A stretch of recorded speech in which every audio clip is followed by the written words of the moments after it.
आज हमारा जो वीडियो है ये मनु की सामाजिक व्यवस्था पर आधारित है। मैं doctor Ramesh Chandra Sharma, government girls college Kotputli से इस विषय पर आपसे मुखातिब हो रहा हूँ।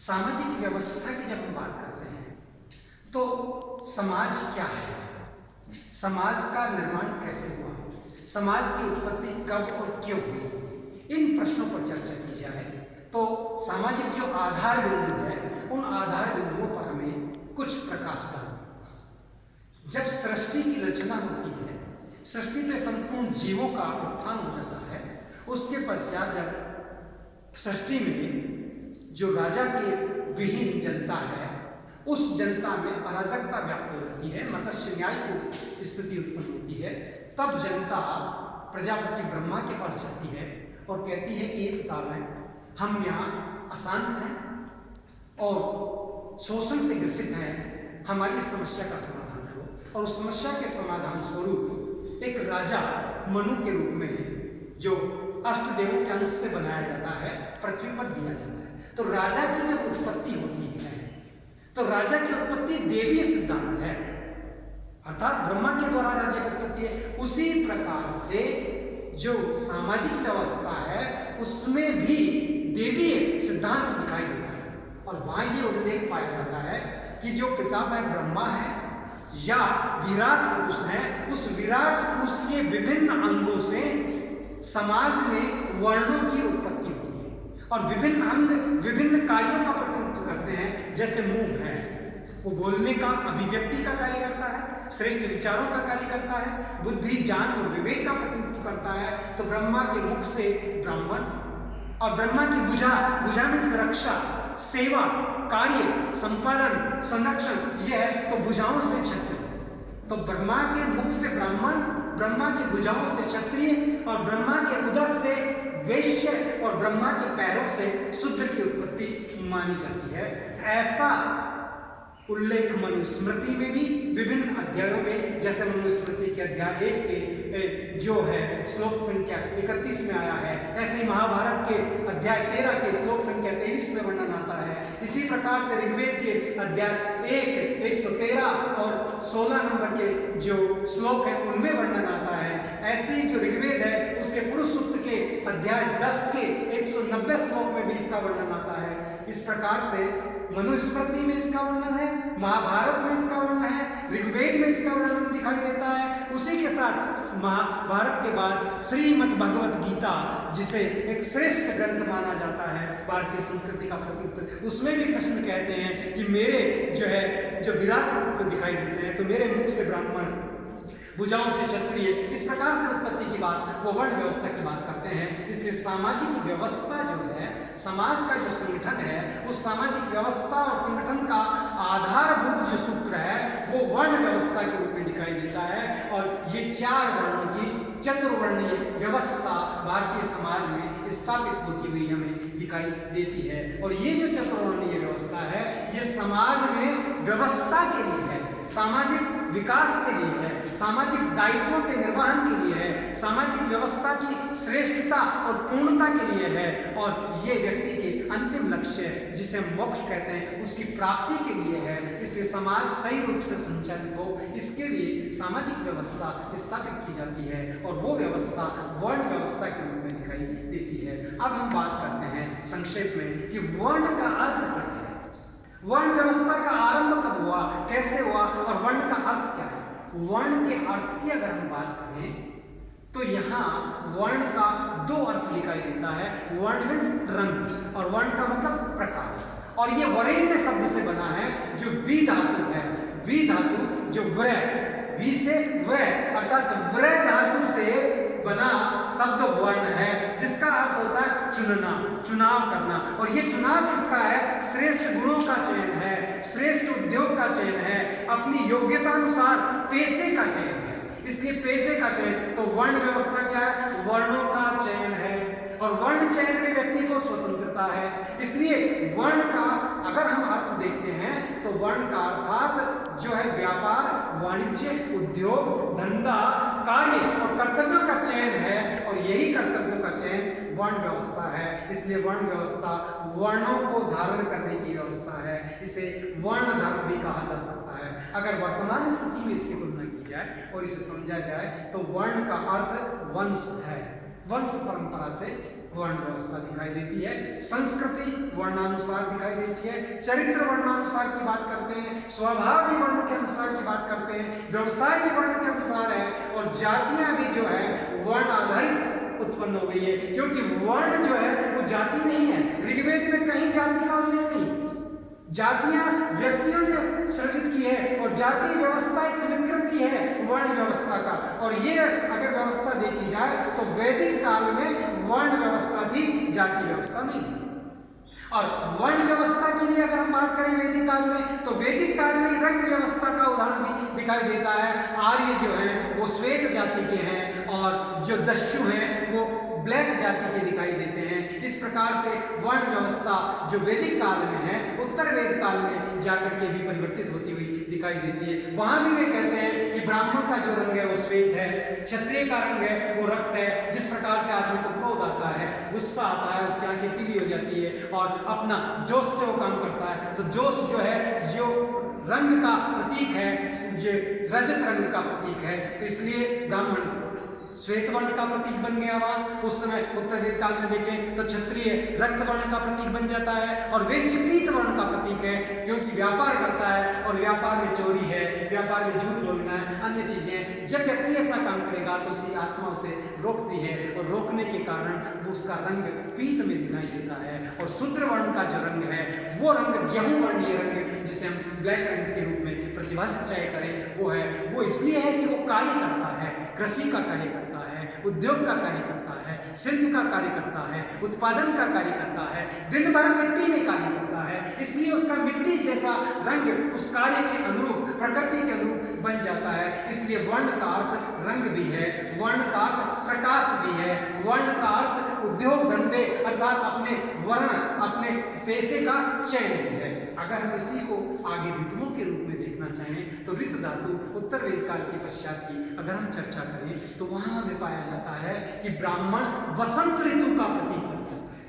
वसंत जो है प्रफुल्लता का प्रतीक है, वसंत खुशहाली का प्रतीक है, वसंत ज्ञान का प्रतीक है, वसंत जो है प्रेरणा का प्रतीक है, वसंत आनंद की अनुभूति का प्रतीक है, और वसंत सभी को प्रफुल्लित और खुश और अपने अपने कर्तव्यों के निर्वहन की बात करता है, या ज्ञान विज्ञान धर्म के अनुरूप रत रहने का कार्य ब्राह्मण करता है। इसलिए ब्राह्मण वसंत का प्रतीक है, और क्षत्रिय गर्मी का प्रतीक है, जो उसमें शौर्य है, वीरता है, साहस है, और हर कार्य को करने की अर्थात रक्षा का प्रतिबिंब है, जो छत्र धर्म को स्वीकार करता है, सेवा के धर्म को स्वीकार करता है, रक्षण धर्म को स्वीकार करता है, वो गर्मी का प्रतीक है। और वैश्य वर्षा का प्रतीक है। जिस प्रकार से वर्षा उत्पादन को जन्म देती है, व्यापार वाणिज्य को जन्म देती है, उसी प्रकार से वैश्य जो है वर्षा का प्रतिनिधित्व करता हुआ कहीं दिखाई देता है। और शूद्र शरद ऋतु का प्रतीक दिखाई देता है, जो सदैव समानता की बात करता है, सदैव कार्य की बात करता है, सदैव कर्म की बात करता है। ब्राह्मण जो है वो यज्ञ अनुष्ठान धर्म और अधर्म के रोकने के विवेक से श्रेष्ठ माना जाता है, और क्षत्रिय रक्षा के द्वारा श्रेष्ठ माना जाता है, वैश्य व्यापार और नीति और नियमों के द्वारा श्रेष्ठ माना जाता है, जबकि शूद्र तो सदैव ही श्रेष्ठ माना गया है, कभी भी वो निकृष्ट हो ही नहीं सकता, क्योंकि जो सेवा करता है वो सर्वश्रेष्ठ माना जा सकता है। इस प्रकार से चारों वर्णों की भारतीय समाज में चतुर्लिंग व्यवस्था दिखाई देती है। और जहां हम जाति की बात करें, उत्तर वेद काल के बाद ब्राह्मण ग्रंथों के बाद वो जन्म शब्द से जाति बनी है, और जिसका आधार जन्म से हो जाता है, और यही सामाजिक विकृति व्याप्त हो जाती है। चाहे कोई व्यक्ति ब्राह्मण वर्ण का हो, वो मांस भक्षण करता है, व्यभिचार करता है, क्रोध करता है, तो वो ब्राह्मण नहीं है, क्योंकि वैदिक काल में और वेदों में की ऋचाओं में साफ स्पष्ट कहा है कि मेरे पिता ब्राह्मण है, मैं क्षत्रिय हूँ, मेरी माता शूद्र है और मेरे भाई वैश्य। इसका मतलब ये जो वर्ण है ये कार्य का विभाजन दिखाई दे रहा है, ये जो उसकी उद्योग की, उसके विकास की, निर्माण की, उसकी स्वतंत्रता को दिखाई दे रहा है, उसके जो है योग्यता का प्रतिनिधित्व कर रहा है। और ऋग्वेद के साथ मनुस्मृति में भी साफ लिखा है, जन्म जय जायते शूद्रो अपि कर्म न जायते ऋषि। जन्म से सभी व्यक्ति शूद्र उत्पन्न होते हैं और वे द्विज बाद में बनाए जाते हैं। शूद्र का अर्थ होता है जो व्यक्ति माता के गर्भ से जन्म लेता है वो सभी समान रूप से जन्म लेते हैं, उनमें संस्कार नहीं होते हैं, उनमें बुद्धि विवेक ज्ञान नहीं होता है, उनमें आचार नहीं होता है, इसलिए वो सभी है। और कहावत भी है, जिसके घर में बच्चा जन्म लेता है तो वहाँ श्रावण और सूतक आ गया है। इसका मतलब कोई व्यक्ति पैदा हो रहा है तो वो समान है, वो शूद्र उत्पन्न हो रहा है, वो ज्ञान से, बुद्धि से, विवेक से द्विज बनाया जाता है, अर्थात संस्कारों के माध्यम से, आचार के माध्यम से, यम और नियमों के माध्यम से, उसमें श्रेष्ठ गुण डाल करके शिक्षा के माध्यम से वो द्विज बनता है। द्विज का मतलब दूसरा जन्म। पहला जन्म माता के गर्भ से है। इस प्रकार से अंडज की बात करें तो अंडा पहला जन्म है और चूजा दूसरा जन्म है। उसी प्रकार से पहला जन्म माता के गर्भ से पुत्र पुत्री के रूप में, बालक के रूप में है, और दूसरा जन्म जो है ज्ञान शिक्षा के माध्यम से, द्विज और संस्कारों की दृष्टि से है। इस प्रकार से वर्ण व्यवस्था समाज में उच्च मापदंडों पर आधारित थी। उसके जो दायित्व बोध है, कर्तव्य बोध है, वो अंगों के अनुरूप कर्तव्यों का निर्धारण है, योग्यता के अनुसार कर्तव्यों का निर्धारण है, कार्यों का विभाजन है, सामाजिक व्यवस्था का निर्माण दिखाई देता है। इसलिए जो भी वर्ण व्यवस्था है उसकी आलोचना या प्रत्यालोचना की बात नहीं, ये अंगों के अनुरूप विकसित है। तो जैसे सिर का ऊपर का अंग है वो बुद्धि विवेक ज्ञान भाषण अभिव्यक्ति इनकी प्रतीकात्मकता है, तो जो भुजाएं हैं वो रक्षा का कार्य करने के लिए हैं, सेवा का कार्य करने के लिए है, श्रेष्ठता का कार्य करने के लिए है। उधर जो है वो बुभुक्षम किम न करोति पापम, भूखा क्या नहीं पाप करता, इसलिए भूख और क्षुधा की शांति के लिए व्यापार है, वाणिज्य है, उद्योग है, इनका कार्य करने का है। और शूद्र जो है जिस पर सारा शरीर का वजन ठहरा हुआ है, जो इसकी नींव है, जो इसकी जड़ है, जो इसका मार्गदर्शक है, जिस पर संपूर्ण सृष्टि जैसे टिकी हुई पृथ्वी है, वैसे ही सारे आश्रम व्यवस्थाएं शूद्र वर्ण पर टिकी हुई है। इसलिए इनका जो कार्य है वो बड़ा महत्वपूर्ण कार्य है, दायित्व है। और ये व्यक्ति की स्वतंत्रता है कि वो कौन से वर्ण का निर्धारण करना चाहता है, उसमें जो योग्यता है, उसमें जो गुण है, उसमें जो कार्य की क्षमता है, उसके अनुसार वह अपने वर्ण का निर्धारण करता है। इसीलिए कहा जाता है कि वर्ण जो व्यवस्था है उस व्यवस्था के माध्यम से व्यक्ति अपने कार्यों का निर्धारण करता है, दायित्वों का निर्धारण करता है, कर्तव्य बोध का निर्धारण करता है, और उसी के आधार पर वो वर्ण व्यवस्था में अपने स्थान को निर्धारित कर लेता है और उसी के अनुसार वह कार्य करता है। अगर वह उसके अनुसार कार्य नहीं करता है तो उसका वर्ण परिवर्तित हो जाता है, और वर्णों को परिवर्तन करने की व्यक्ति को स्वतंत्रता प्राप्त थी। वशिष्ठ जो है ब्राह्मण है और दूसरे याज्ञवल्क्य क्षत्रिय, याज्ञवल्क्य जो है क्षत्रिय नहीं है, याज्ञवल्क्य ब्राह्मण ऋषि बन जाते हैं। उसी प्रकार से अगर देखा जाए तो राजा जनक जो है वो ब्राह्मण होते हुए भी क्षत्रिय के रूप में कार्य करते हैं। उसी प्रकार से जो वशिष्ठ है वो भी एक प्रकार से अपना वर्ण परिवर्तित करने की स्थिति दिखाई देती है। इसलिए वर्ण का अर्थ जो है अपने आप में परिवर्तनों की ओर दृष्टि दिखाई देता है, परिवर्तन महत्वपूर्ण दिखाई देते हैं, और इन परिवर्तनों के आधार पर व्यक्ति अपने कार्यों का विभाजन कर सकता है, व्यक्तियों का विभाजन करता है। इसका मतलब क्या है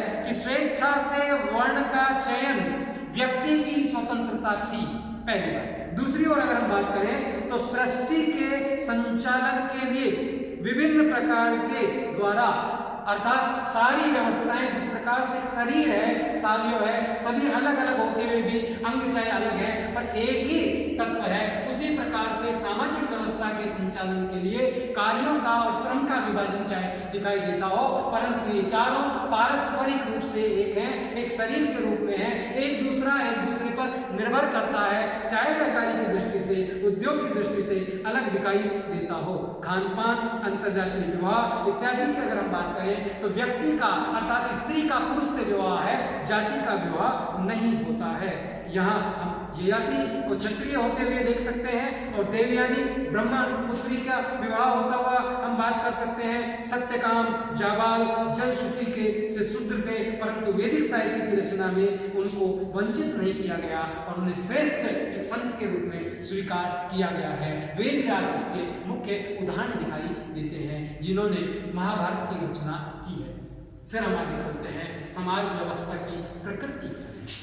भारतीय जो समाज व्यवस्था है, मनु द्वारा स्थापित समाज व्यवस्था है, उसकी प्राकृतिक सावयव है, एक शरीर के रूप में है, और वह जो सावयव प्रकृति है वो पारस्परिक निर्भर है। और उसी के साथ इस प्रकृति की अगर हम बात करें तो ये जो प्रकृति है, शारीरिक प्रकृति, इस प्रकृति का जो प्रतिबिंब है वो एकात्मकता का प्रतिबिंब है, स्वतंत्रता का द्योतक है, कर्तव्यों का द्योतक है, ये चयन का द्योतक है। इस प्रकार से समाज को संपूर्णता की ओर ले जाने का कार्य ये व्यवस्था, सामाजिक व्यवस्था के माध्यम से की जाती है। इसलिए विभिन्न प्रकार की इन व्यवस्थाओं में हम ये पाते हैं कि जो आचरण है, जो नियमित करने हेतु नैतिक नियमों का निर्धारण है, उन नैतिक नियमों के निर्धारण में जो संहिता है वह संहिता आवश्यक है। और राजा भी सामाजिक व्यवस्था का एक पार्ट है, एक अंग है, क्योंकि अगर राजा नहीं रहेगा तो समाज में अव्यवस्था स्थापित हो जाएगी। इसलिए राजा का ये दायित्व है कि सभी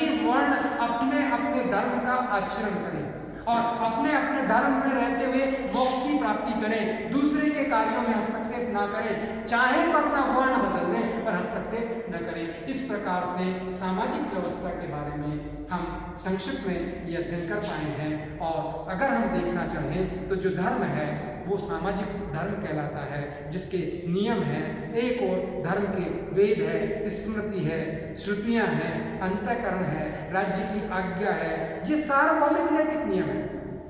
ये सत्य, अहिंसा और ये जो सार्वभौमिक सर्वमान्य नियम है जिनके आधार पर व्यक्ति अपने व्यक्तित्व का निर्माण और विकास करता है। और ये जो सामाजिक व्यवस्था के आधार स्तंभ है, कुशल संचालन के लिए आवश्यक हैं, जिन्हें यम और नियम कहा जा सकता है। ये सार्वभौमिक नैतिक आस्थाएं हैं जिनमें हम कह सकते हैं क्षमा है, जैसे अक्रूरता है, क्रूर न होना है, सत्य है, अहिंसा है, इंद्रिय निग्रह है, ज्ञान है, प्रसन्नता है, मधुरता है, सरसता है। इसी प्रकार नियम की अगर हम बात करें तो प्रार्थना है, दान है, तपस्या है, स्वाध्याय है, ब्रह्मचर्य है, उपवास है, अश्वमेघ है, गुरु सेवा है और जन सेवा इसका महत्वपूर्ण आधार बिंदु दिखाई देता है।